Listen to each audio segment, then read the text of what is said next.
गई रे देखो बड़े ही मौके से, एक पल भी माँ रुक ना पाई किसी के रोके से। भवानी मेरा ध्यान रखती है, भगत का मान रखती है। भवानी मेरा ध्यान रखती है, भगत का मान रखती है।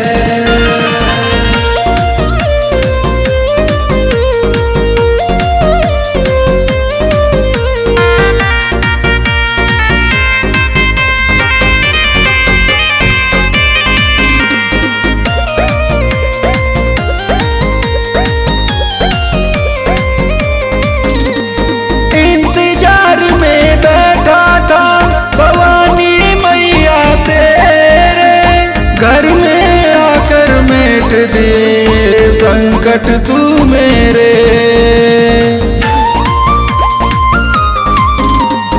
इंतजार में बैठा था भवानी मैया तेरे। घर में आकर मेट दिए संकट तू मेरे।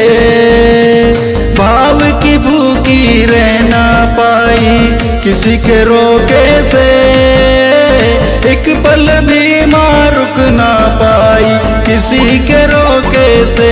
भवानी मेरा ध्यान रखती है, भगत का मान रखती है। भवानी मेरा ध्यान रखती है, भगत का मान रखती है।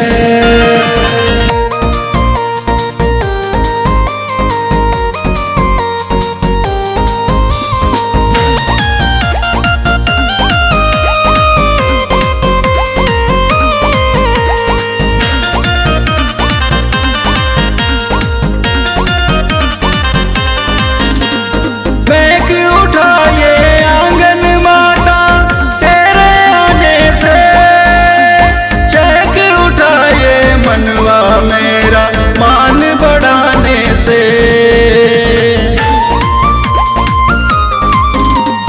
महक उठा ये आंगन माता तेरे आने से। चहक उठा ये मनवा मेरा मान बढ़ाने से।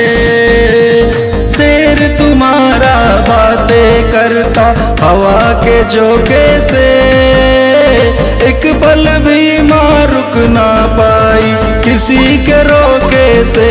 भवानी मेरा ध्यान रखती है, भगत का मान रखती है।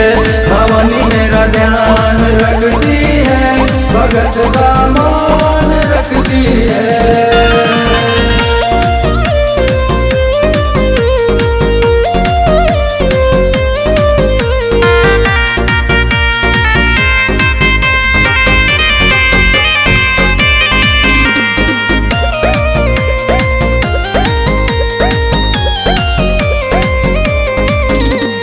जब जब याद किया मैंने दौड़ी तू आई, मुझको दिया चल की छाया तूने ओ माई। जब जब याद किया मैंने दौड़ी तू आई, मुझको दिया चल की छाया तूने ओ माई। जब जब मेरे चैन को लूटा जग ने धोखे से, एक पल भी माँ रुक ना पाई किसी के रोके से।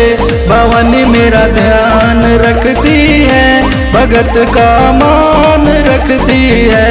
भवानी मेरा ध्यान रखती है, भगत का मान रखती है।